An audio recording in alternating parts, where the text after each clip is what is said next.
तर नमस्कार मित्रांनो, मी सागर गाडे तुमचं पुणे टू उज्जैन या ब्लॉग मध्ये स्वागत आहे। पहाटेचे 6 वाजलेले आपली बस येऊन आपल्या रांगडा मेन्सवेअरच्या समोर येऊन थांबली होती। त्यानंतर सोन्यानं आम्ही गाडीत बस मध्ये बसून तर सगळ्यांना पिकअप करत करत आम्ही येऊन पोहोचलो होतो डेक्कनला आम्ही छत्रपती संभाजी महाराजांचं दर्शन घेऊन आम्ही नाश्त्याच्या शोधामध्ये निघालो होतो।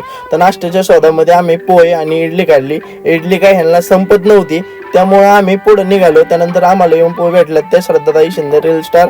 तर त्यानंतर त्यांना भेटून झाल्यानंतर आम्ही प्रवासाला सुरुवात केली। परत पुढे आल्यानंतर आपण नाश्ता करायला थांबलो। नाश्ता करून झाल्यानंतर परत सगळेजण बसमध्ये परत झोपले होते। त्यानंतर आपण येऊन पोहोचलो होतो शनी शिंगणापूरमध्ये। तिथं आपल्याला अविनाश भाऊ यांना तिथून घ्यायचं होतं, आपल्या बसमध्ये उज्जैनच्या प्रवासाला घ्यायचं होतं। ते आपल्याला भेटले। त्यानंतर आम्ही गेलो दर्शन करण्यासाठी। शनिवार असल्यामुळे भाविक भक्तांची भरपूर अशी गर्दी होती। त्यानंतर आम्ही रांगेत लागून शनिदेवाचं दर्शन घेतलं। त्यानंतर आम्ही परत आमच्या प्रवासाला पुढे सुरुवात केली। धन्यवाद। ब्लॉग कसा वाटला हे मला नक्कीच कमेंट करून सांगा।